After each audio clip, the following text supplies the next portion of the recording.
Bismillahirrahmanirrahim. Assalamualaikum warahmatullahi wabarakatuh.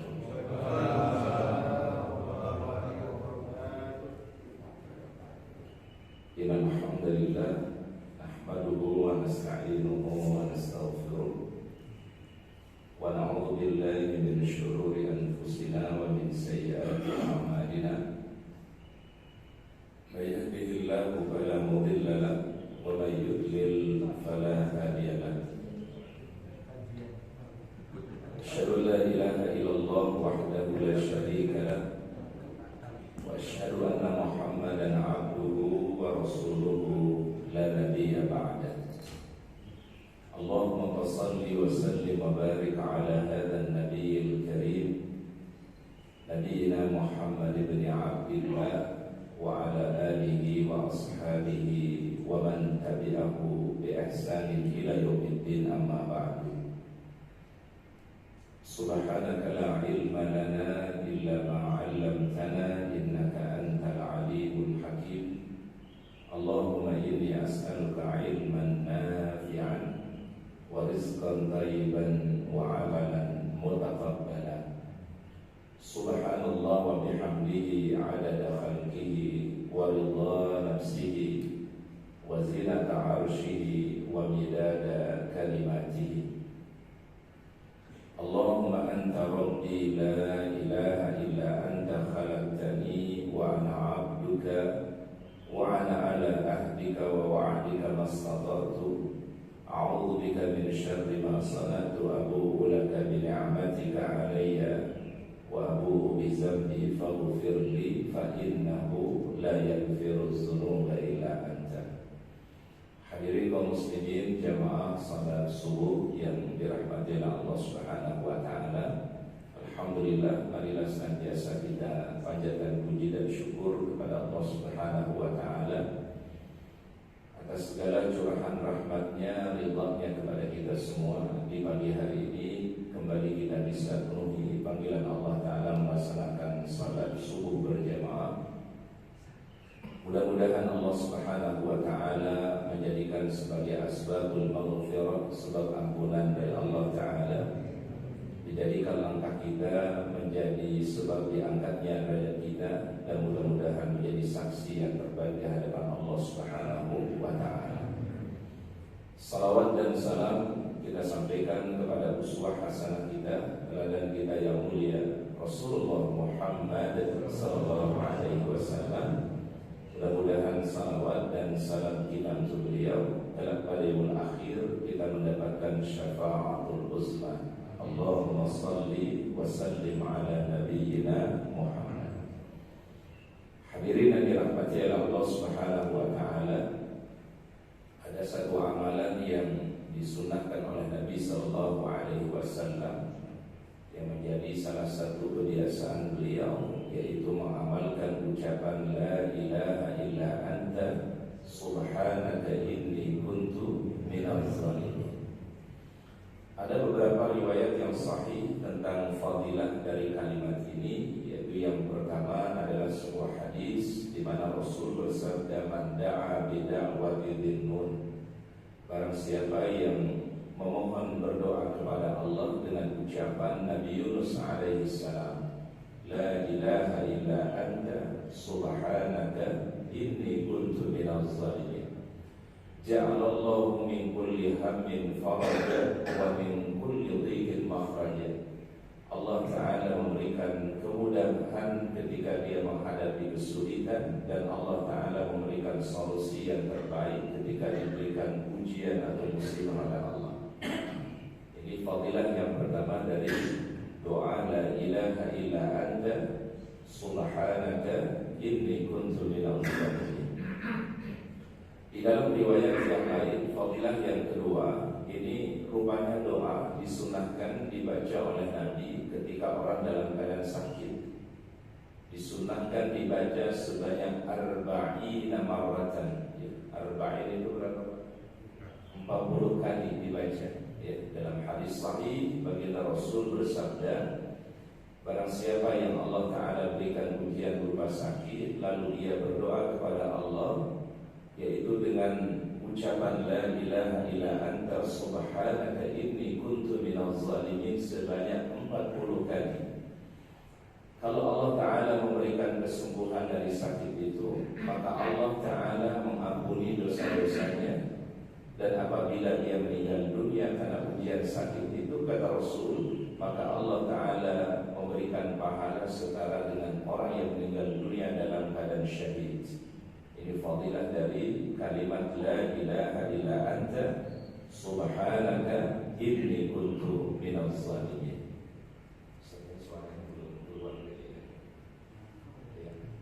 Yang Zoom. Baik, insyaallah pada pagi hari ini kita akan melanjutkan bahasan kita terkait al-aqwalu fi shalat, bacaan-bacaan yang terkait seputar salat. Al-mas'alatu rabi'atu, masalah yang keempat. Jadi ar-rabi'ah itu yang keempat, qira'atul basmalati, yaitu mengenai bacaan basmalah, yaitu kalimat Bismillahirrahmanirrahim. Ikhtalafu, para ulama berbeda pendapat di dalam masalah kaitannya qiraat Bismillahirrahmanirrahim pada kalimat apa? Bismillahirrahmanirrahim. Fi iftitahil qiraati fi salat, ketika seseorang membuka bacaan di dalam salatnya. Jadi ulama mazhab yang empat, Imam Abu Hanifah, Imam Malik, Imam Asy-Syafi'i dan Imam Al-Hambali, itu berbeda pendapat di dalam masalah bacaan basmalah, pada ucapan apa? Bismillahirrahmanirrahim. Famana'a dzalika malikun fi salatil maktubati jahran kanat aw sirran. Menurut Imam Malik, tidak boleh membaca basmalah di dalam salat maktubah. Salat maktubah maksudnya salat yang fardu, salat yang wajib. Jahran kanat aw sirran, baik salat itu salat yang jahar ataupun salat yang sir.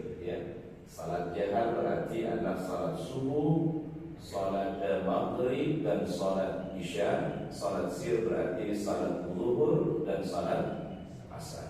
Menurut Imam Malik, tidak boleh seseorang membaca basmalah mengawali salatnya, karena menurut beliau adalah sesungguhnya basmalah itu adalah bukan bagian daripada suratul Fatihah, bukan merupakan bagian daripada surat apa?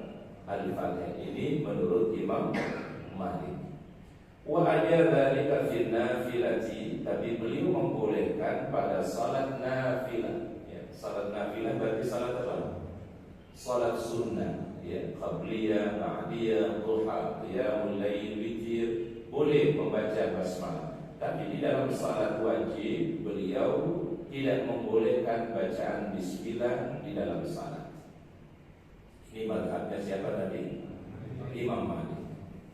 Wa qala Abu Hanifah wa Tsawri wa Ahmad. Menurut pendapat Imam Abu Hanifah, Imam Ats-Tsawri wa Ahmad, berarti dua mazhab, mazhab Imam Hanafi dan mazhab Imam Al-Hambali. Yaqra'uha ma'a ummil Qur'an fi kulli rak'atin sirran. Beliau mengatakan dianjurkan ketika salat itu membaca basmalah, karena menurut Imam Abu Hanifah dan menurut Imam Hambali, bismillah itu merupakan bagian dari suratul Fatihah. Cuma beliau menganjurkan dibacanya sirran. Apa sirran? Dibacanya pelan, tidak terdengar oleh makmum. Jadi imam membaca, tetapi tidak dibaca secara keras, dibacanya secara sir, pelan membacanya. Dan itu mazhabnya siapa? Imam Abu Hanifah dan Imam Hambali mengatakan bahwasannya ketika orang salat maka bacalah bismillah, cuma bacaan bismillahnya dibaca secara sir. Berarti menurut Imam Abu Hanifah Hanifah dan Imam Ahmad ibnu Hanbal atau Hambali, bismillah itu merupakan juz'un minal Fatihah, bagian daripada surah Al-Fatihah, cuma dibacanya sir, ya, dibacanya secara sir. Wa qala Asy-Syafi'i, berkata Imam Asy-Syafi'i, yaqra'uha wa la budda fil jahri jarran wa fis sirri sirran. Menurut Imam Asy-Syafi'i, bacalah bacaan bismillah itu dan membacanya mesti dijaharkan pada salat jahriyah dan disirkan pada salat yang sir. Paham ya Pak ya? Jadi Imam Syafi'i mengatakan bahwasannya bacalah bismillah dijaharkan pada salat jahar dan disirkan pada salat yang sir. Misalnya kalau orang menjadi imam ya pada salat yang jahar di waktu salat subuh, waktu salat maghrib dan di waktu salat isya, maka imam dianjurkan membacanya jahran. Apa jahran? Keras, terdengar suaranya oleh makmum, ya. Tapi ketika bacaannya sir, ya disirkan itu bacaan. Ini pendapat daripada Imam Asy-Syafi'i. Wa hiya indahu ayatun min Fatihatil Kitab. Karena sesungguhnya basmalah itu merupakan ayatun min Fatihatil Kitab, satu ayat daripada Fatihatil Kitab. Makanya kalau di mushaf itu ya bismillah itu di urutan keberapa Bang? Urutan 1. Karena menurut Imam Syafi'i, Imam Abu Hanifah, Imam Malik, Imam Hambali, itu merupakan ayat daripada suratul Fatihah. Wa bihi qala Ahmad wa Abu Thawr wa Abu Ubaid wa Abu Hanifah. Dan itu juga yang menjadi pendapat Imam Ahmad, Abu Thawr wa Abu Ubaid, dan juga tadi pendapat Imam Abu Hanifah. Wa ikhtalafa qaulu Syafi'i, ya. Dan ada perbedaan pendapat di kalangan mazhab Syafi'i sendiri. Jadi di kalangan mazhab Syafi'i sendiri ada perbedaan pendapat lagi. Hal hiya ayatun min kulli suratin, apakah bismillah itu adalah ayat dari setiap surat Al-Quran? Jadi misalnya kita baca Al-Baqarah, kita baca Al-Imran, kita baca An-Nisa, Al-Ma'idah, Al-An'am, Al-Anfal misalnya, apakah dia merupakan ayat juga pada setiap surat Al-Quran? Am innama hiya ayatun min suratin Naml faqat, atau ia merupakan hanya ayat di dalam surat An-Naml, ya. Ketika Allah Ta'ala menceritakan Nabi Sulaiman alaihissalam, ketika Nabi Sulaiman mengirimkan sepucuk surat kepada Ratu Balqis, di surat An-Naml ayat 30, firman Allah Ta'ala, innahu min Sulaiman wa innahu bismillahirrahmanirrahim. Itu jelas di situ disebutkan di surat An-Naml ayat 30, innahu min Sulaiman, ya surat ini dari Sulaiman alaihissalam, innahu bismillahirrahmanirrahim, ya.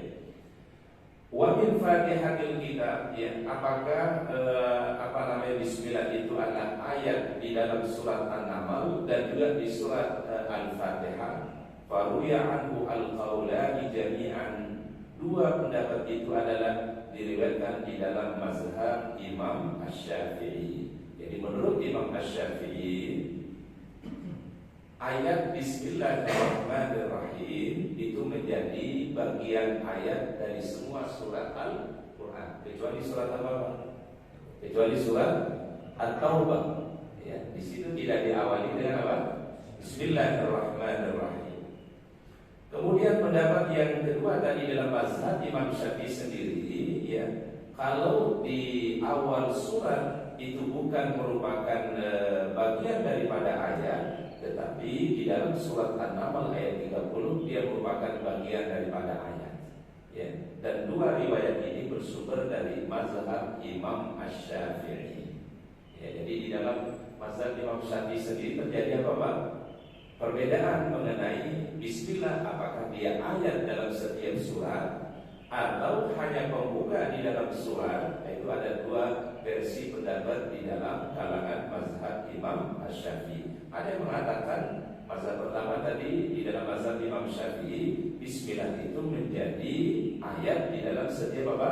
Surat.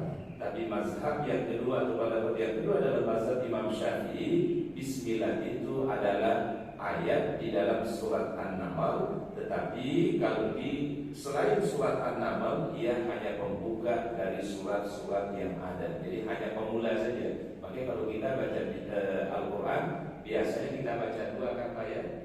A'udzu billahi minasyaitonir rajim. Kemudian kita baca apa? Bismillahirrahmanirrahim. Adalah mazhab Imam Syafi'i, membaca bismillah itu adalah sebagian ada yang mengatakan bagian ayat dalam setiap surat, tapi sebagiannya mengatakan dia hanya bagian ayat di surat Al-Fatihah dan di surat apa? An-Naml. Ya. Wasababul khilaf fi hada ayilun ila syai'aini. Sebab pendapat para ulama mazhab tadi kembali kepada dua hal. Jadi kalau kita simpulkan ada tiga mazhab berarti Pak ya. Mazhab yang pertama tadi mazhab Imam Malik. Imam Malik mengatakan tidak boleh membaca bismillah ketika mengawali bacaan salat. Ya. Mazhab saya tadi Imam Malik karena beliau bismillah itu bukan merupakan ayat dari surat Al-Fatihah. Yang kedua, mazhab Imam Hanafi dan Hambali mengatakan bismillah bagian daripada suratul Fatihah, tetapi dibacanya secara sir. Ya, dibaca secara sir. Yang ketiga, mazhab Imam Asy-Syafi'i adalah mengatakan bacaan bismillah ayat dari suratul Fatihah dibaca jahar ketika salatnya jahar, dibaca sir ketika salatnya sir. Dan di dalam mazhab Imam Syafi'i tadi ada perbedaan pendapat mengenai bismillah itu apakah menjadi ayat dalam setiap surat atau hanya di surat An-Naml dan surat Al-Fatihah saja. Di situ ada tadi silang pendapat di antara ulama mazhab Asy-Syafi'i. Jadi di dalam mazhab satu mazhab saja ulamanya bisa terjadi apa? Perbedaan pandangan. Ini Masya Allah tentu ada hikmahnya, ada manfaatnya untuk kemaslahatan umat. Ya. Ahaduhuma, ya, sebab yang pertama kata para ulama, ikhtilaful athar fi hadzal bab. Berbedanya beberapa dalil-dalil di dalam bab tersebut mengenai bacaan bismillah di dalam salat. Wathani, perbedaan yang kedua sebabnya, hal bismillahirrahmanirrahim ayatun min fatihatil kitab amla. Apakah bismillahirrahmanirrahim itu bagian daripada suratul Fatihah atau tidak? Karena tadi ada yang mengatakan dia bagian ayat dari suratul Fatihah, ada yang mengatakan itu bukan merupakan ayat daripada suratul Fatihah. Baik, kemudian berikutnya ammal athar allati ihtajja biha man asqata dzalika. Adapun dalil-dalil yang dipakai sebagai hujah pendapat yang mengatakan tidak wajib baca bismillah atau artinya bismillah itu bukan merupakan ayat daripada Al-Fatihah. Apa dalilnya? Hadis bin Mughaffal qala. Ya, tapi nanti kita akan cek hadisnya ini derajatnya apakah sahih atau dhaif atau bahkan lebih lemah daripada dhaif. Nanti kita akan jelaskan derajat hadisnya. Faminha hadis bin Mughaffal qala. Hadis yang diriwayatkan oleh Ibnu Mughaffal qala sama'ani abi wa ana aqra'u bismillahirrahmanirrahim. Suatu ketika ayahku mendengarkan aku membaca di dalam salat bismillahirrahmanirrahim. Ya. Jadi Ibnu Mughaffal ini meriwayatkan satu saat dia salat dan dia membaca bismillahirrahmanirrahim. Faqala, lalu ayahnya berkata, "Ya bunayya iyyaka wal hadath." Ya, jangan engkau melakukan sesuatu yang baru. Ditegur oleh ayahnya, wahai anakku, jangan engkau mengucapkan sesuatu yang baru yang tidak diucapkan oleh Rasulullah sallallahu alaihi wasallam. Fa inni shallaitu ma'a Rasulillah, sesungguhnya aku salat bersama Rasulullah wa Abu Bakar dan Abu Bakar wa Umar dan Umar, falam asma' rajulan minhum yaqra'uha. Dan aku tidak mendengarkan Rasul, Abu Bakar, Umar membaca bismillahirrahmanirrahim. Jadi Ini satu riwayat yang disampaikan oleh Ibnu Mughaffal namanya, ya. Tapi nanti kita cek riwayat daripada hadis ini. Qala Abu Umar bin Abdul Bar, berkata seorang ulama hadis mentahqiq hadis tadi, Ibnu Mughaffal rajulun majhul. Ya, ternyata Ibnu Mughaffal ini adalah perawi yang tidak populer. Dalam ilmu hadis namanya rajulun majhul, tidak dikenal. Dan riwayatannya diragukan. Karena riwayatannya diragukan, maka derajat hadisnya adalah hadisnya dhaif. Apa hadisnya? Dhaif, ya. Ini tahqiq daripada hadis yang diriwayatkan oleh tadi Imam Malik rahimahullahu taala. Dan riwayat yang kedua yang menjadi dasarnya Imam Malik, wa min hamara Malik min hadis Anas. Beliau meriwayatkan sebuah hadis dari Anas bin Malik radhiyallahu anhu.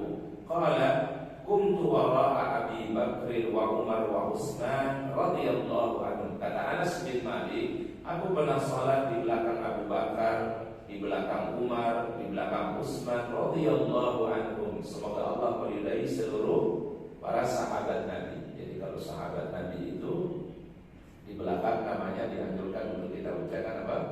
Radhiyallahu anhu.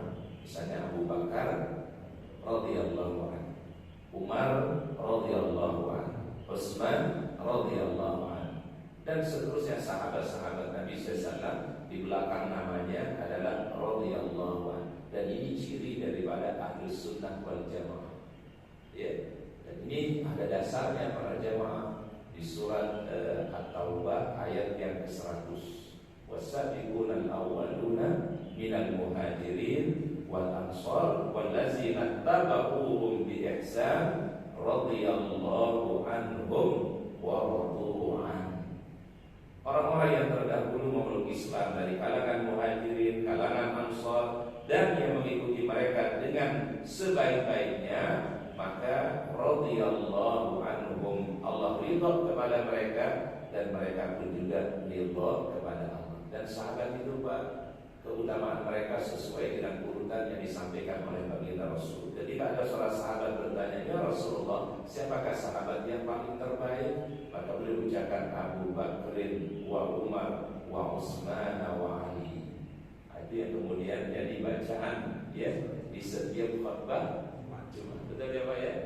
Coba kita perhatikan Pak, di khutbah yang kedua khotib Jumat dimanapun dia, selama dia Ahlus Sunnah wal Jamaah, itu pasti menyebutkan wardallahu anil khulafa'ir rasyidin Abi Bakrin wa Umar wa Utsman wa Ali. 4 sahabat yang disebutkan oleh khatib, dan itu berdasarkan petunjuk dari baginda Rasulullah sallallahu alaihi wasallam. Jadi berarti sahabat yang paling terbaik siapa Pak?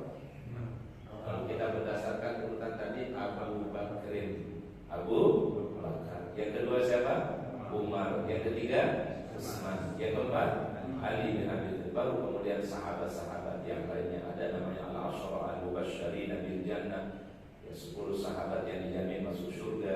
Ada juga sahabat namanya Ahlu Badrin yang ikut dalam perang Badar, ya, yang Rasul kemudian mengatakan, ya i'malu ma syi'tum qad ghafarallahu lakum, ya, lakukan apa yang kalian ingin lakukan, Allah Ta'ala telah memberikan jaminan ampunan untuk kalian semua. Oleh karena ada seorang sahabat Pak, diceritakan dalam sirah itu namanya Hatib bin Abi Balta, ya. Ini sahabat pernah membocorkan satu rahasia. Jadi ketika Rasulullah SAW akan menaklukkan menaklukkan Fathu Makkah, ya, maka sahabat Hatib bin Abi Balta ini, ya, membocorkan rahasia penyerangan Nabi SAW ke kota Mekah, ya, penaklukan kota Mekah. Maka beliau kasih kabar kepada keluarganya di Mekah, ya. Rupanya adalah perbuatan sahabat ini dilarang oleh Rasulullah SAW. Sahabat itu adalah Hatib bin Abi Balta, dikenal dalam sejarah. Nah, cuma sahabat ini tidak dikasih sanksi oleh Rasul, karena rupanya beliau adalah salah satu orang yang ikut perang di dalam perang Badar. Mungkin kalau beliau tidak ikut perang Badar dikasih sanksi sama Nabi. Ya, inilah keutamaan sahabat, ya, yang ikut di dalam perang Badar. Perang Badar. Ini urutannya Pak ya. Kemudian sahabat yang terbaik berikutnya adalah yang ikut di dalam bai'atul ridwan.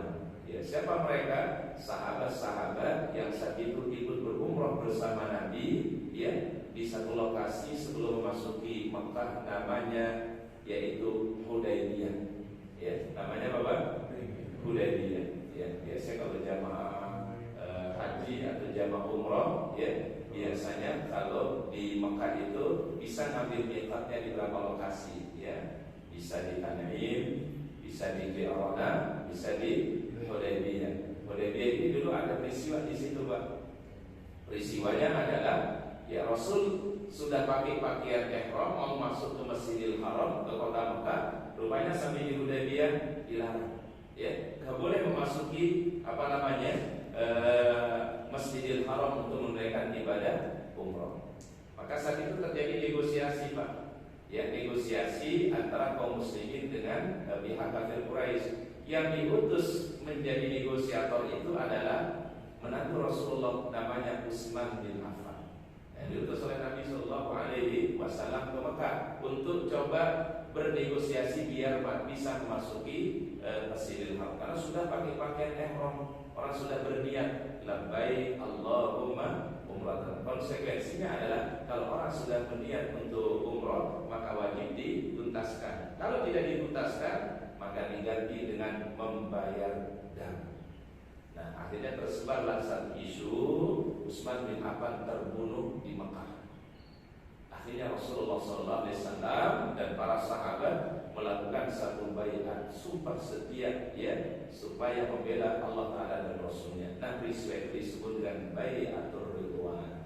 Itu nanti ada kaitannya dengan surat At-Taubah di situ, Pak. Karena di saat itu orang-orang kafir Quraisy melanggar perjanjian Hudaybiyah. Akhirnya Allah Taala turunkan surat dalam Al-Quran tidak diawali dengan Bismillahirrahmanirrahim.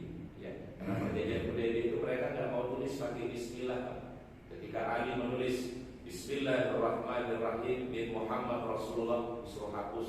Ya, jangan pakai Bismillah, langsung Muhammad bin Abdillah, jangan pakai bin Muhammad Rasulullah.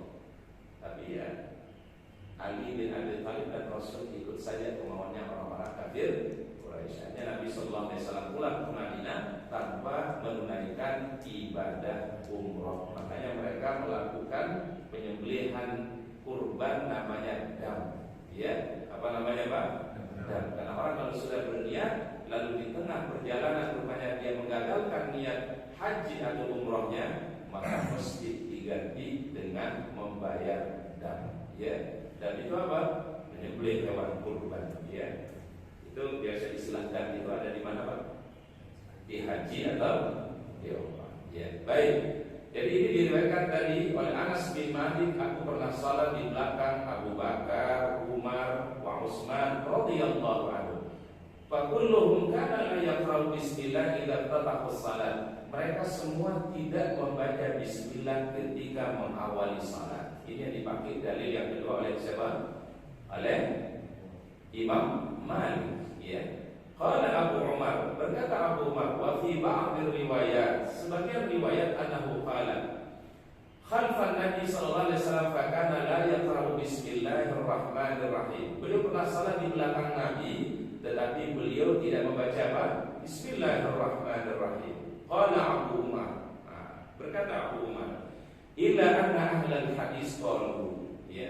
Ini bagaimana komentar para ulama hadis mengenai hadis Anas bin Malik tadi yang mengatakan Rasulullah SAW tidak membaca bismillah ketika mengawali apa? Salat. Inna naqla fihi mudtarib iltiraban la taqumu bi hujjah. Hadisnya namanya mudtarib. Jadi bagian daripada hadis yang lemah, dhaif itu namanya mudtarib. Mudtarib itu apa? Tidak terjadi konsisten di dalam periwayatan hadis. Terkadang mengatakan begini, tetapi di pendapat yang lain mengatakan berbeda. Jadi di dalam ilmu hadis namanya hadisun mudtarib. Jadi tidak konsisten periwayatannya. Kayak berita misalnya, Pak. Ada orang menyampaikan berita, dia mengatakan ada kecelakaan, tapi dia sendiri masih ragu di mana posisi kecelakaannya. Satu pendapat dia mengatakan kecelakaan ada di Jalan Pengayom, ya. tapi satu kaul dia ucapkan kecelakaannya di jalan Kemang Pratama. Ini dalam ilmu hadis namanya apa? Mudharib. Ya, berarti perawinya tidak konsisten di dalam meriwayatkan hadis itu. Ya, maka ini bagian daripada hadis yang dikategorikan hadis yang dhaif. Ya, jadi hadis itu nanti banyak kategorinya. Ada mudharib namanya ya, Pak ya. Ada majhul. Itu semua adalah bagian daripada hadis yang lemah. Dan hadis Anas bin Malik ini terkategorikan hadis mudharib. Karena kenapa? Marratan ruwiya anhu marfu'an ila Nabi. Satu riwayat mengatakan hadis itu marfu' sampai Nabi, diriwayatkan sampai Nabi, wa marratan lam yarfa'. Tapi satu riwayat mengatakan hadis itu tidak tersambung kepada Rasulullah sallallahu alaihi wasallam, mungkin terputus sampai para sahabat atau sampai tabi'in. Ya. Kalau hadis itu tersambung dengan Nabi namanya marfu', kalau tidak tersambung dengan Nabi maka namanya hadis mursal. Namanya hadis apa? Mursal. Kalau tidak tersambung dengan Nabi, misalnya ada satu kisah nih Pak, ternyata kisah ini sanadnya tersambung kepada Nabi, maka namanya marfu'an, hadisnya marfu'. Tapi kalau tidak tersambung kepada Nabi, namanya mursal. Berarti perawinya adalah tidak sampai riwayatnya kepada Rasulullah Sallallahu Alaihi Wasallam, mungkin terputus sampai para sahabat atau kepada para tabi'in. Nah, hadis Anas ini Pak, sebagian mengatakan marfu'un ila Nabi, sampai kepada Nabi riwayat tadi, tapi ada mengatakan tidak sampai kepada Nabi, hanya sampai kepada para sahabat. Berarti ini hadisnya tadi apa namanya? Mudharib atau mursal. Ya, jadi tidak konsisten dalam periwayatan hadisnya. Wa minhum man yuzkar Utsman wa man lam yazkur. Satu riwayat dia mengatakan dia di belakang Utsman, tetapi dia mengatakan dia tidak di belakang Utsman bin Affan. Hadis yang pertama tadi tidak ada disebutkan Utsman, betul nggak Pak ya? Saya di belakang Abu Bakar dan Umar, tanpa menyebutkan siapa? Utsman. Tetapi hadis yang kedua tadi, saya di belakang Abu Bakar, di belakang Umar, di belakang Utsman. Berarti disebutkan di sini Utsman, sedangkan di hadis yang pertama tidak menyebutkan nama Utsman bin Affan. Berarti terjadi apa? Tidak konsisten di dalam meriwayatkan hadis. Maka tadi memang hadis yang apa? Mudharib atau mursal. Wa minhum man yaqul, sebagian mereka yang berkata, fakana yaqra'u bismillahirrahmanirrahim. Ada yang mengatakan membaca bismillahirrahmanirrahim, sebagian ada yang mengatakan tidak membaca bismillahirrahmanirrahim. Maka ini juga mudharib hadisnya. Wa minhum may yaqul fakana la yajharuna bismillahirrahmanirrahim, ya. Sebagian ada yang mengatakan tidak menjaharkan bacaan bismillah, ya. Tetapi riwayat yang lain mengatakan menjaharkan bacaan bismillah. Maka ini terjadi mudharib di dalam hadis. Mudharib apa tadi Pak? Terjadi ketidakkonsistenan di dalam periwayatan hadis yang sampai kepada Rasulullah sallallahu alaihi wasallam. Itu bantahan yang diberikan oleh para ulama, dalil yang dipegang oleh Imam Malik. Karena Imam Malik mengatakan tidak boleh membaca bismillah. Tapi sudah dibantah tadi, ternyata derajat hadisnya adalah tidak sampai derajat yang sahih kepada Nabi sallallahu alaihi wasallam. Wa ammal ahaditsul mu'aridatu li hadza, adapun hadis-hadis yang menjadi pembeda atau yang menolak daripada hadis sebelumnya yang diriwayatkan oleh Imam Malik. Berarti hadis ini dipakai oleh Imam siapa Pak? Imam Ahmad, Imam Abu Hanifah, dan Imam Asy-Syafi'i. Yang mengatakan bahwasanya bismillah itu bagian daripada apa? Surat Al-Fatihah, cuma boleh dijaharkan, boleh disirkan, ya. Minha hadis Nu'aim bin Abdul Mujbir. Berdasarkan hadis ya Nu'aim bin Abdullah Al-Mujbir qala sallaitu khalfa Abi Hurairah. Aku pernah salat di belakang Abu Hurairah, kata Nu'aim bin Abdullah Al-Mujbir. Faqara'a bismillahirrahmanirrahim, dan Abu Hurairah membaca bismillahirrahmanirrahim jahran. Apa jahran? Dibaca secara jahar. Qabla ummil Quran, sebelum membaca ummul Quran. Wa qabla surah, dan juga Abu Hurairah membaca bismillah ketika mengawali bacaan surat. Ya, berarti bismillah itu dibaca juga secara jahar, itu adalah ketika mengawali baca apa? Surat setelah Al-Fatihah. Wa kabbara fil khafdi, dan beliau membaca Allahu Akbar ketika turun, wa raf'i, dan ketika bangkit. Jadi waktu mau ruku, beliau baca Allahu Akbar. Ketika bangun dari sujud, beliau ucapkan Allahu Akbar, yang kita sebut dengan takbir intiqal. Pada setiap perpindahan satu gerakan kepada gerakan berikutnya disunahkan oleh Nabi membaca takbir, namanya takbiratul intiqal. Kalau takbir yang pertama kali mengawali salat disebut dengan takbiratul ihram. Waqala, dan Abu Hurairah mengatakan, ana usbihukum bi salati Rasulillah, aku ingin contohkan kepada kalian tata cara salatnya dari Rasulullah sallallahu alaihi wasallam. Di sini Abu Hurairah membaca bacaan Bismillahirrahmanirrahim, karena dianggap Bismillah itu bagian daripada apa? Bagian daripada surat. Dan ini para jamaah diperkuat sebenarnya di hadis yang diriwayatkan oleh Imam Al-Baihaqi, dan juga sejalan dengan riwayat Imam Al-Bukhari dan Imam Muslim. Tentu hadis sahih dari Nabi SAW. Suatu saat Rasul mengatakan kepada Abu Hurairah, wahai Abu Hurairah, apabila engkau salat dan mengawali salatmu, maka bacalah Bismillahirrahmanirrahim, karena Bismillahirrahmanirrahim adalah bagian ayat daripada suratul Fatihah. Dia adalah ummul Quran, dan ialah 7 ayat yang dibaca secara terulang-ulang. Makanya Al-Fatihah berapa ayat, Pak?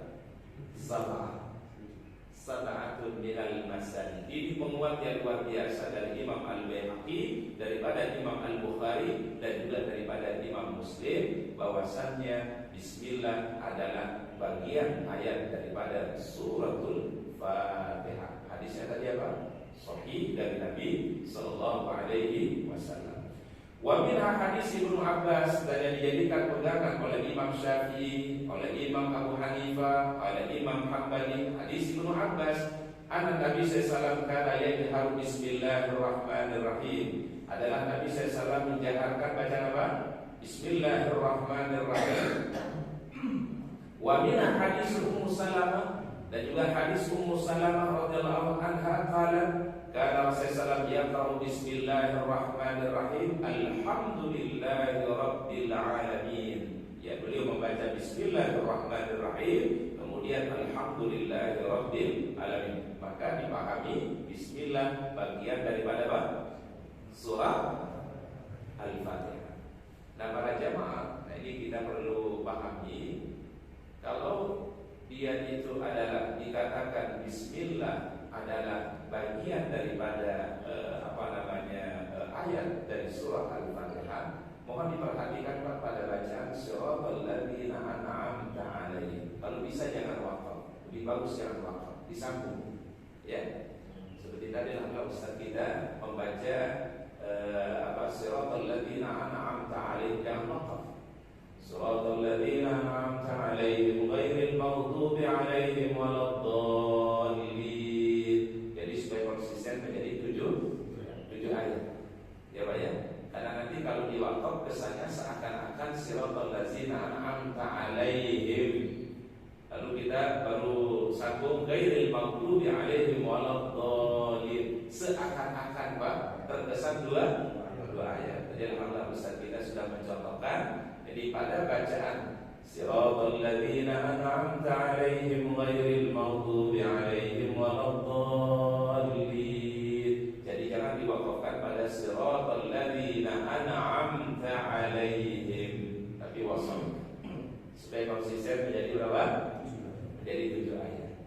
Nah, sebagian ulama qurra ya, kalau dia mengambil pendapat Imam Malik misalnya yang tidak menganggap bacaan Bismillah itu bagian daripada suratul Fatihah, maka di siratal ladzina an'amta 'alaihim itu waqaf. Paham ya Pak? Ini kalau mazhabnya Maliki. Misalnya kalau ada saudara kita dia berpegang dengan pendapat Imam Maliki yang mengatakan Bismillah bukan merupakan bagian daripada suratul Fatihah, maka dianjurkan pada siratal ladzina an'amta 'alaihim. Itu wakaf, ya. Lalu baru disambung apa? Ghairil maghdubi 'alaihim waladdallin, supaya menjadi sabul madzhabi minal Qur'an. Tapi tiga mazhab yang kita pahami tadi, Imam Abu Hanifah, Imam Syafi'i, Imam Al-Hambali mengatakan bismillah bagian daripada apa? Ayat di surat Al-Fatihah. Maka ketika membaca siratal ladzina an'amta 'alaihim, bagusnya diwasalkan. Jadi siratal ladzina an'amta 'alaihim ghairil maghdubi 'alaihim waladdallin, diwasalkan. Karena kan biasa kita terkadang suka diwakafkan ya Pak ya. Betul ya Pak ya? Kita kalau baca biasanya suka diwakafkan gitu Pak. Siratal ladzina an'amta 'alaihim. Berarti ya mungkin kita harus nonton mungkin karena ini napasnya yang kurang cukup ya. Ya Pak ya. Tapi bukan karena wakaf berarti ya. Karena napasnya tidak sampai ya. Berarti karena imam kita masih muda gitu ya.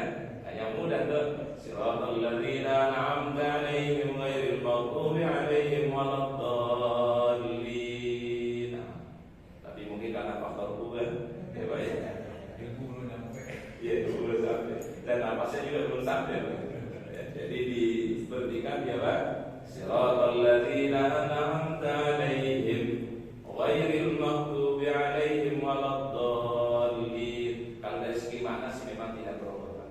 Insyaallah tidak merubah mana, cuma supaya konsisten menjadi sabul masani kata para ulama, terutama di mazhab Hanafi, mazhab Syafi'i dan mazhab Hambali, maka pada siratal ladzina an'amta 'alaihim itu jangan berhenti. Coba diperhatikan imam-imam Masjidil Haram, imam Masjid Nabawi, itu mereka tidak wakaf di apa namanya Pak? Di siratal ladzina an'amta 'alaihim, wasal semua. Ya. Ya karena di dalam mazhab apa namanya Syafi'i, mazhab Hambali, ya karena Arab Saudi adalah mazhabnya Hambali, ya maka itu dibaca jadi satu Pak. Tidak diwakaf pada Pak siratal ladzina an'amta 'alaihim. Nah, kecuali tadi ada uzur ya Pak Imam ya, kalau ada uzur ya udah karena faktor apa Pak? Faktor dan juga nafas mungkin kurang sampai ya dimaafkan ya. Tapi alangkah baiknya kalau bisa ya kita kosong ya. Ada satu hal yang menarik Pak. Ini mungkin satu sikap yang bijaksana dari ulama ya Pak ya. Syekh Sudais yang kita kenal Imam Masjidil Haram ya, dan beliau sekarang ini diangkat menjadi ketua seluruh imam yang ada di dua tanah suci. Beliau ketuanya sekarang Pak. Jadi kalau disebut dengan apa namanya dua tanah suci, maka maksudnya adalah Masjidil Haram dan Masjid Nabawi. Sekarang yang dipilih yang menjadi pemimpinnya adalah Syekh As-Sudais. Sebelumnya Syekh Uzaifi ya. Syekh Uzaifi ini yang imam Masjid Nabawi ya. Nah, jadi otoritas Arab Saudi itu Pak, itu dua masjid ini ada ininya Pak, ada apa istilahnya, ada pengurusnya ya. Nah, imamnya itu yang sekarang yang terpilih adalah Syekh As-Sudais. Ya tentu beliau kita tidak asing ya. Kalau suara beliau itu pasti khas itu kalau di apa namanya Masjidil Haram ya. Dan Syekh Uzaifi juga adalah khas suaranya kalau di Masjid Nabawi. Kalau Syekh Uzaifi ini Pak yang suaranya berat ya, tapi masih bacaannya Pak. Beliau sangat sepuh di Masjid An-Nabawi, termasuk imam yang paling tua Pak. Ya, namanya Syekh Al-Hudayfi. Syekh As-Sudais ya, kalau beliau ngimami di Masjidil Haram kan bismillahnya kita tidak dengar. Betul ya Pak? Beliau baca secara sir, tapi yang dikeraskan dimulai dari apa? Alhamdulillahi Rabbil Alamin. Beliau baca bismillahnya tapi dibaca secara sir. Ketika beliau datang ke Indonesia ya, waktu itu ada kunjungan di Masjid Istiqlal dan beliau didaulat untuk menjadi imam di Masjid Istiqlal. Maka bagaimana cara beliau? Karena beliau memahami bahwasanya di Indonesia ini adalah penganut mayoritasnya mazhab Asy-Syafi'iyah. Maka beliau kemudian ketika mengawali salat, beliau membaca bismillahnya itu secara jahran. Apa jahran? Jahran. Dan ini mungkin baru pertama kali saya tulis menjaharkan bacaan bismillah. Karena beliau kalau di sana pasti mensirkan, Pak. Karena kalau kita kembali dari pendapatnya Imam Hambali mengatakan apa?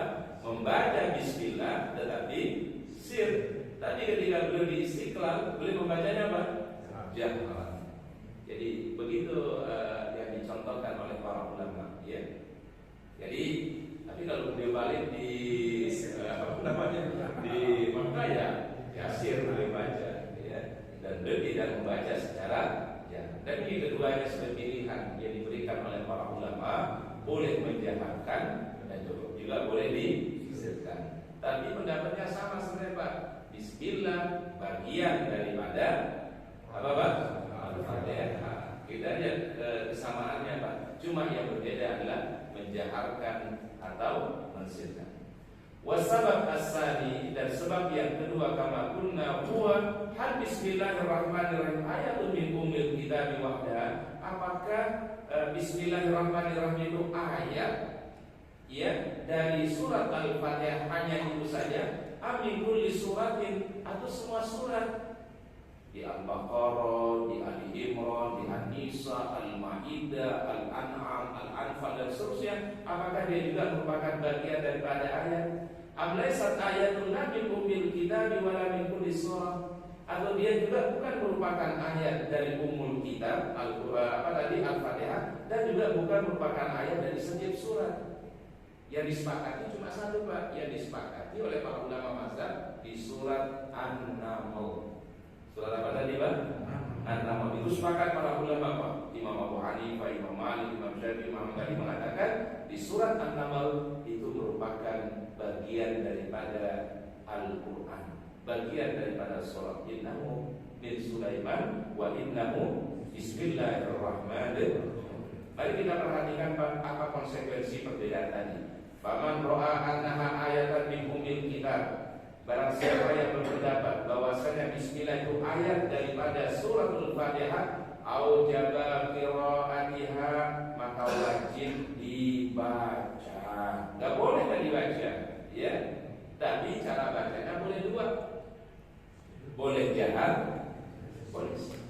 Jadi misalnya mohon para jamaah, kalau kita sholat di belakang imam yang tidak terdengar bacaan bismillahnya, kita jangan mengatakan wah tidak sah sholat saya, ya, karena menganggap imam tidak membaca bismillah, ya.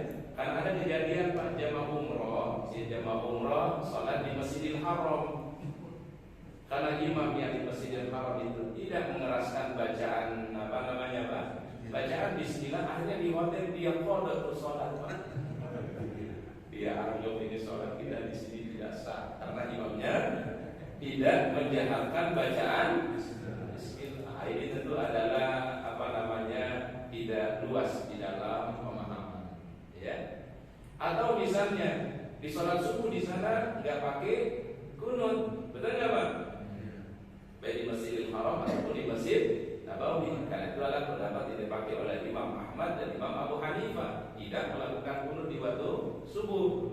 Ada sebagian jamaah pulang dari Masjidil Haram, Masjid Nabawi, qada itu sholat, karena menganggap sholatnya tidak sah gara-gara tidak melakukan apa? Kunut. Ini juga adalah sangat sempit di dalam memahami fikih Islam. Ya, Pak, ya. Jadi kita mau sholat di belakang imam yang tidak kunut, maka sholatnya tetap apa? Sah. Ya, Pak, ya. Baik. Ya, terkadang ada aja yang kayak gitu, Pak. Ya, sampai menganggap tidak sah sholatnya kalau di belakang imam yang apa? Tidak kunut. Nah, ini ketahuan berarti ini yang sangat terlalu ta'assub terhadap mazhab. Ya. Tapi kalau kebalikannya, kenapa? Kalau kebalikannya, kebalikannya seperti hukumnya termasuk yang tidak kunut. Yang imamnya kunut. Nggak ada masalah, kita ikut kunut saja. Ya. Karena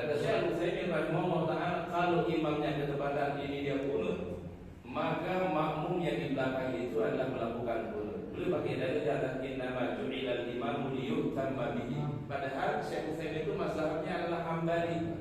Ya, tapi belum menyarankan kalau imamnya itu dia kunut, maka kita sebagai makmum adalah ikut kunut. Ya, mengaminkan bacaan daripada si imam. Ya, karena menurut beliau adalah imam itu dijadikan untuk diikuti. Walaupun pendapat beliau adalah kunut tidak dilakukan, tapi beliau bijak adalah mengatakan kalau imamnya kedepatan di depan kita kunut, maka kita ikut. Ya Pak ya, maka makmum ikut apa? Kunut. Ya. Sebagaimana halnya misalnya di belakangnya itu ada imamnya itu tidak kunut dan di belakang ini biasanya kunut, dia juga legowo tidak melakukan kunut. Ya, jadi itulah keleluasaan yang diberikan oleh para ulama mazhab.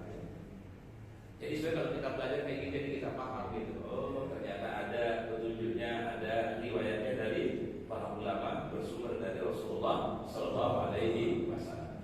Apa konsekuensinya Pak kalau orang mengatakan Bismillah itu ayat daripada Ummul Kitab, maka wajib membaca apa? Bismillah. Cuma dibacanya dengan dua cara tadi, boleh jahar, boleh sir, tapi membacanya wajib. Berarti yang dipakai oleh Imam siapa tadi Pak? Imam Abu Hanifah, Imam Syafi'i, dan Imam Hambal. Wajib baca Bismillah karena Bismillah itu bagian daripada Al-Quran atau Al-Fatihah. Wa man ra'anaha ayatun min awwali kulli suratin, maka barang siapa yang mengatakan dia juga ayat dari setiap awal surat selain surat Taubah, wajib indahu ayat rahmah surah, maka wajib dibaca juga setiap mengawali surat, kecuali kalau mengawali surat itu dari tengah ayat, dari tengah surat ya Pak ya. Contoh misalnya Ustaz kita misalnya tadi membaca di awal Bismillahnya dijaharkan, ya Pak ya. Kemudian beliau mau membaca surat awal daripada surat Al-Kahfi, maka kalau kita kembali kepada pendapat ini adalah wajib membaca Bismillah juga.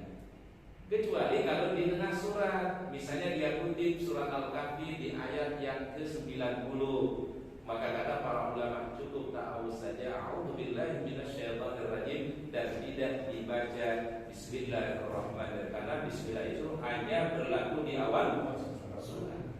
Jadi para jamaah kalau kita ngaji juga sama Pak, kalau kita tilawah, kalau ayat para jamaah ya ada, kalau kita mengawali misalnya surat Al-Baqarah, mengawalinya Pak, berarti dibaca dua. A'udzubillahi minasyaitonirrajim. Bismillahirrahmanirrahim. Alif lam mim zalikal kitabul la raiba fi. Karena awal daripada surat, maka baca dua, a'udzubillah dan bismillah. Tapi kalau kita misalnya mau baca Quran ini sudah di tengah surat, maka kata para ulama qiraat cukup membaca a'udzubillahi minasyaitonirrajim tanpa diawali dengan apa? Bismillah. Paham Pak? Paham ya Pak ya?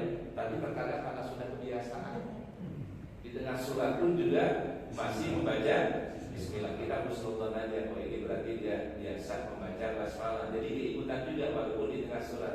Tetapi mungkin ini jadi catatan penting bagi kita, ya, kalau di tengah surat yang dibaca hanya ta'awuz, a'udzubillahi minasyaitonirrajim, lalu langsung masuk pada ayatnya.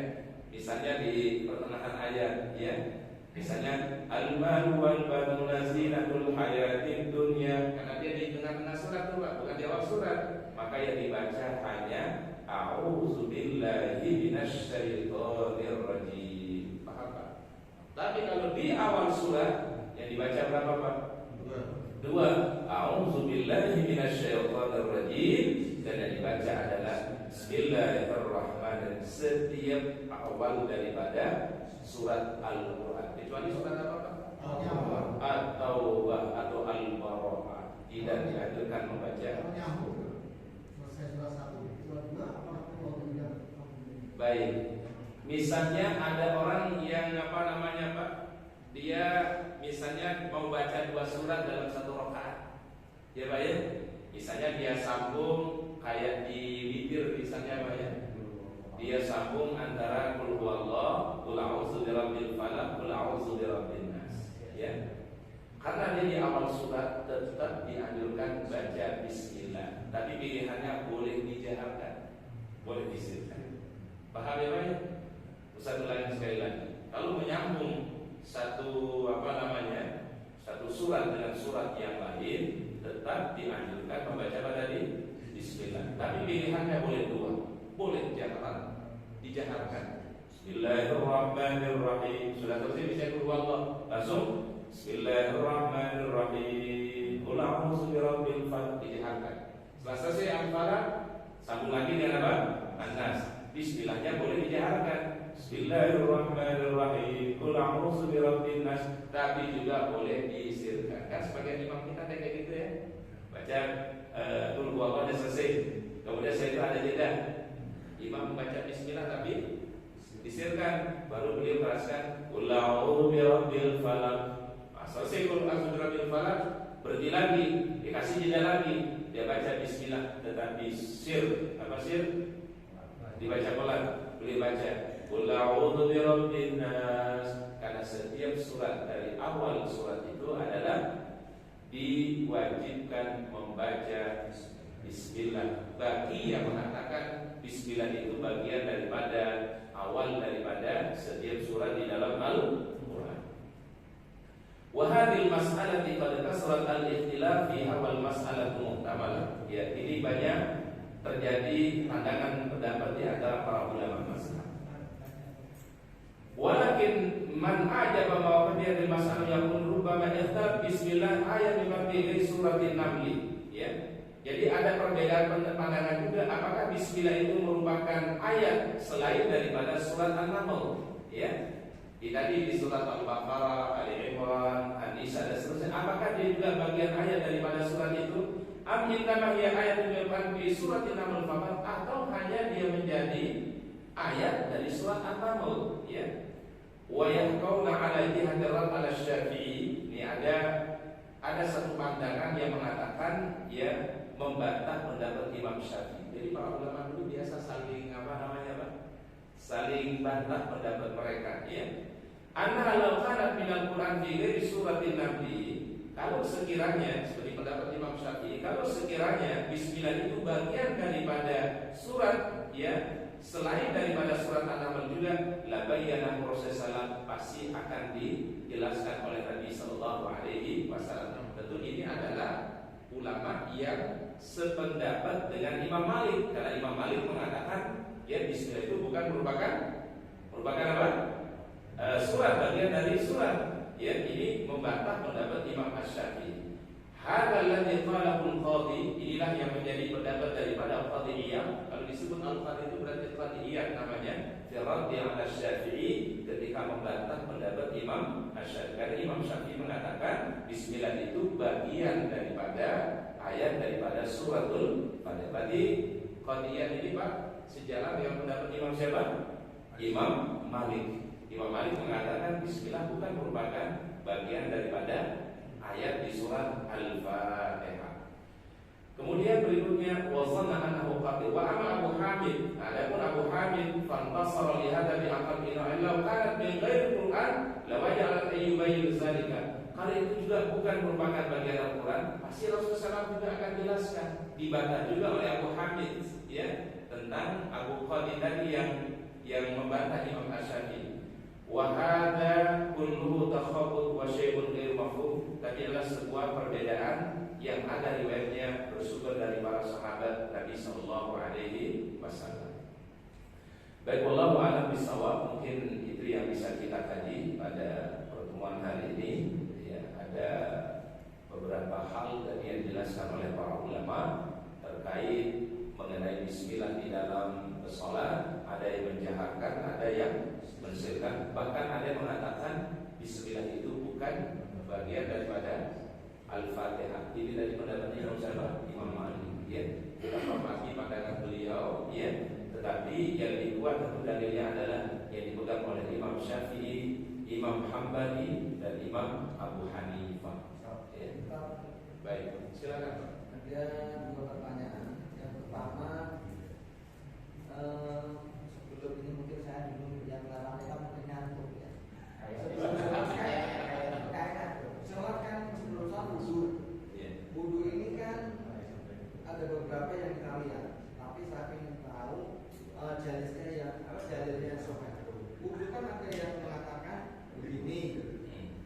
Ada yang Dari atas ke bawah. dari sini ke sini. Iya. Ada yang Ada yang dari kayak sini. di fenomena yang ada kan orang dulu kan karena zaman sekarang sudah muncul, jadi nggak buka Dari atas ke. Terus yang kedua, kayak di pondok-pondok pesantren yang masih banyak empang, gelombang, Iya. itu kan bukan begini tapi selong. Iya. Itu bagaimana gitu ya? Saya mau nanya, dari sekian banyak model-model yang ada ini, yang sahih yang dilakukan Rasulullah itu Yang mana? yang mana? Nanti yang pertama. Justru itu. Yang kedua, Baik. yang kedua, air itu kan ada kata ulama yang menganggap itu ada mustakmal. Nah, mustakmal ini kalau sedikit, misalnya seember atau segayung gitu mustakmal. Tapi kalau banyak, saya pernah dengar Mustakmal. bukan mustakmal, jadi suci. Iya, Ya. mustakmal namanya. Hah? Kalau yang tadi mustakmal, berarti kalau yang suci mustamal. Nah, kalau sedikit kan jadi Mustakmal. mustakmal. Ya, kalau tidak Kalau berarti mustakmal jadi yang mustakmal. banyak, kan kalau satu gelombang kan bukan mustakmal lagi kan sudah. Iya. Nah sekarang Apalagi di sungai gitu ya.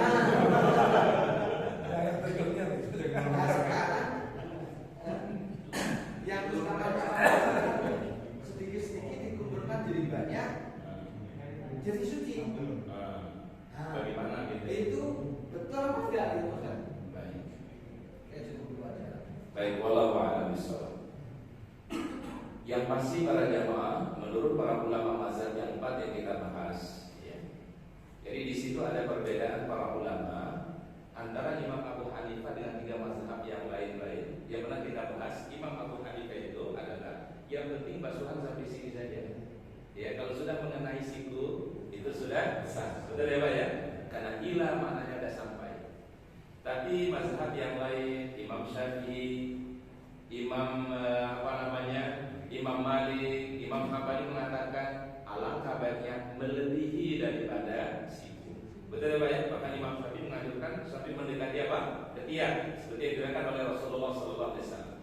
Adapun tata cara praktisnya itu dikembalikan kepada kita, kata para ulama. Bisa diambil airnya dari bawah ke atas, atau bisa juga dari atas ke bawah. Tergantung posisi air ini. Kan ada terkadang air lebih enak kalau dari atas ke bawah kita basuh, benar nggak? Benar nggak? Tapi ada terkadang dari bawah ke atas itu lebih pas. Ya, itu juga kembali kepada yang penting sempurna cara membasuhnya. Bagaimana sempurna? Kata para ulama ditadlik. Dia baik digosok, diselap pada jari tangan. Ya, adapun mau dari atas ke bawah atau dari bawah ke atas itu semua. Atau dicelup lagi gosok-gosok, ya, atau di sungai gitu kita wudhu kan, tangan kita masukkan kemudian kita gosok-gosok, sah itu. Yang penting melewati daripada siku, ya, dia untuk lebih kehati-hatian. Baik. Kemudian pertanyaan yang kedua mengenai al-ma'ul musta'mal ini, memang ada satu mustalahat di dalam mazhab Syafi'i. Ya, beliau membagi air itu ada namanya al-musta'mal, ada ghairul musta'mal. Kalau air itu adalah kurang dari kullatain, dari 2 sekian liter jumlahnya, itu kalau kurang dari kullatain maka jangan menggunakan air yang tersisa. Ya, namanya air musta'mal. Karena dikhawatirkan apa? Mungkin kalau sekiranya ada sesuatu hadas di situ, itu itu bisa mengganggu daripada kesucian air itu kalau kurang dari 1-2 bulan. Tapi kalau di sungai, di kolam renang, itu udah lebih dari 2 bulan dan tidak disebut sebagai air yang musta'mal. Musta'mal di mazhab Syafi'i itu adalah emergensi, nggak ada air kondisi saat tadi. ya, kecuali kalau dalam kondisi darurat, apalagi Muhammad cuma 1 botol gitu kayak. Ya, maka bisa sah dipakai untuk wudhu. Cuma mungkin kalau yang sebelum ini kita pakai paling yang dibasuh yang wajib-wajib saja, ya. Dan mungkin dibasuhnya nggak 3 kali, cukup dibasuh sekali saja. Dan ini mungkin banyak terjadi ketika orang umroh, ketika orang haji gitu Pak ya. Mungkin udah tahu kamar mandi jauh, kemudian ada masyarakat rame, dia punya air cuma sedikit gini Pak. Ya, maka tetap sah digunakan untuk bersuci walaupun jumlahnya sangat sedikit ya. Di dalam mazhab Imam Hambali itu semakin sedikit air yang dipakai semakin afdal Pak. Ya. Ada tidak hambur-hambur air, hambur-hambur itu Pak? Boros dalam pengertian itu menurut Imam Hambali. Maka orang berwudu dengan satu botol itu sah ya, selama dia memenuhi adalah rukun-rukun yang disunahkan atau dicontohkan oleh Nabi Sallallahu Alaihi Wasallam. Nah itu pandangan para ulama. Jadi kalau jumlahnya besar Pak Haji tidak ada masalah. Mau di kolam renang misalnya atau di sungai, wah, udah berenang aja semuanya. Ya. Apalagi pancurannya dari bawah. Apalagi dari bawah. Kalau mau gini, tergantung apa namanya kemudahan. Itu kalau di daerah-daerah itu kan kalau orang dulu itu pakai air pancuran Pak. Tahu air pancuran Pak? Kan ada ada kolamnya besar, kemudian nanti dikasih pipa. Airnya gede banget ya. Karena saking banyaknya air kan kalau di kampung itu kan Pak ya. Orang menggunakan air itu Masya Allah luar biasa. Tapi mungkin di tempat-tempat yang terbatas jumlah air, maka disitulah mungkin lebih pas kita dengan pendapat yang disampaikan oleh Imam Ahmad bin Hanbal. Penggunaannya lebih hemat dan seterusnya. Wallahu a'lam bishawab. Semoga Allah taala tidak kita. Baik, Masya Allah. Silakan Pak. Dikit aja. Kalau dengar tadi, Imam Malik punya Quran sendiri. Jadi alhamdulillah kasih nomor satu. Imam Malik punya Quran sendiri. Nah, wallahu a'lam. Nomor satu gitu, bukan nomor dua. Oh, gitu Pak. Bismillah nomor satu dihapus dan apa? Surat biasa. Nah, wallahu a'lam. Langsung nomor satu alhamdulillah. Tetapi yang penting beliau itu berpendapat Bismillah itu bukan merupakan bagian daripada ayat Quran. Apakah Quran ini final? Tulisan Quran itu satu dunia ini final? Sama. Final. Kalau yang diyakini oleh Ahlus Sunnah wal Jamaah final Pak. Final. Tidak ada pengurangan, tidak ada penambahan.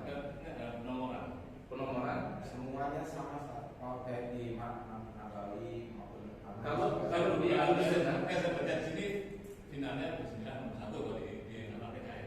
iya. Bismillahnya no. Ya mungkin kalau mazhab Syiah mungkin bisa saja menganggap Al-Quran yang kita pegang ini tidak final. Karena Yang asbatnya empat mazhab itu tidak final. Ya, jumlah ayat tidak final. Nomornya juga. Kalau nomor ada yang tadi perbedaan Pak. Nah, masalah Bismillah ini kan, apakah dia bagian daripada ayat atau tidak? Cuma di Bismillah saja Pak. Tetapi kalau jumlah yang lain itu sama, tidak ada perbedaan. Dan itu hanya sekali lagi mazhab Imam Maliki. Dan tidak dibantah oleh para ulama mazhab kan. Ternyata dalil yang dipakai itu adalah dalil yang tidak kuat. Walaupun beliau ahli hadis Pak. Inilah masalah keterbatasan namanya ulama ya Pak ya. Walaupun beliau lah guru Imam Syafi'i ya, beliau ahli hadis. Tapi itulah yang namanya ijtihad ya. Bisa saja dia betul benar, tapi bisa saja ijtihadnya salah. Tapi ijtihadnya ulama itu benar dapat pahala dua, bila salah ijtihadnya tetap mendapatkan kebaikan. Jadi sebenarnya kalau ayat Al-Quran di dalam manusianya udah final Pak. Tidak ada yang mengatakan kalau Syiah kan beda Pak. Syiah itu dia punya mushaf tersendiri. Ya, mushafnya dia berbeda dengan kita dan dia banyak ayat-ayat yang dia tafsirkan berbeda dengan Ahlus Sunnah wal Jamaah. Nah, sedangkan kita adalah meyakini bahwasannya surah itu mulai dari Al-Fatihah sampai surah An-Nas ya, tidak ada penambahan dan demikianlah yang disampaikan oleh para ulama sampai sanadnya kepada para sahabat Nabi Sallallahu Alaihi Wasallam. Nanti yang sedikit perbedaan di Ahlus Sunnah itu Pak sebenarnya Pak pada masalah model bacaan, bukan pada jumlah ayat, ya, bukan nomor, tapi pada model bacaan. Contoh, kalau riwayat yang dari Hafs adalah wadduha, ya, wadduha, tapi riwayat Malun wadduhi. Jadi kalau ada yang baca wadduhi jangan disalahkan itu bukan benar.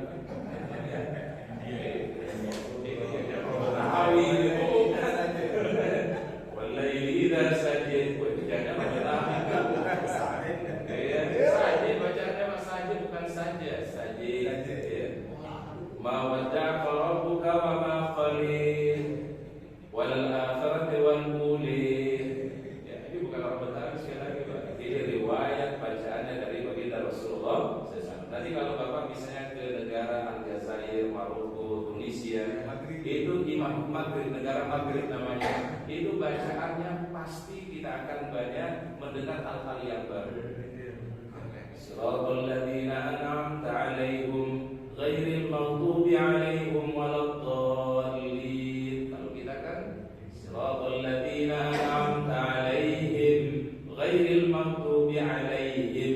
Kalau mereka bacanya Siratal ladzina an'amta 'alaihim ghairil maghdubi 'alaihim waladdallin. Tapi ini tidak merubah makna. Coba ya, karena hanya dialek saja. Contoh misalnya lam yalid wa lam yulad wa lam yakul lahu kufuwan ahad. Riwayat Hafs itu kufuwan ahad. Tapi riwayat Qalun wa lam yakul lahu kuf'an ahad. Kuf'an ahad bukan pakai waw tapi pakai hamzah. Kuf'an ahad. Kufuwan dan kuf'an dalam bahasa Arab maknanya sama. Artinya tidak ada yang setara, tidak ada yang sebanding dengan Allah. Jadi kalau dari imam nanti baca kayak gitu jangan kita salahkan. Imamnya berarti ahli qiraat ya. Lam yalid wa lam yulad wa lam yakul lahu kufuwan ahad. Allahu akbar. Tidak salah imamnya. Jangan disalahkan imamnya. Imamnya insyaallah kita husnudzan di ahli qiraat. Atau imamnya baca wadduhi wal laili idza sajid. Harus jalan-jalan ke Maroko itu. Iya, jalan-jalan ke Maroko biar kita lebih paham gitu ya. Jadi, iya, iya, di mana? Oh, bisa apa? Kira sama. Itu masalah apa? Itu di TV Masjid Hantu terkadang ditampilkan itu Pak. Cara baca dan itu sekali lagi Pak tidak merubah makna. Ya, yang merubah makna itu kalau mengganti makharijul huruf itu yang merubah makna. Tapi kalau kalimat diganti dengan kalimat yang berbeda selama tidak merubah makna maka boleh. Itu namanya qiraatus sab'ah. Qiraat apa namanya? Sab'ah. Ya. Wallahu a'lam. Baik, mungkin ini kita kaji ya. Kita akhiri kafaratul majlis. Subhanallah wa bihamdika asyhadu an la ilaha illa anta astaghfiruka wa atubu ilaik. Mudah-mudahan semuanya sehat, barokah, panjang umur. Assalamualaikum warahmatullahi wabarakatuh.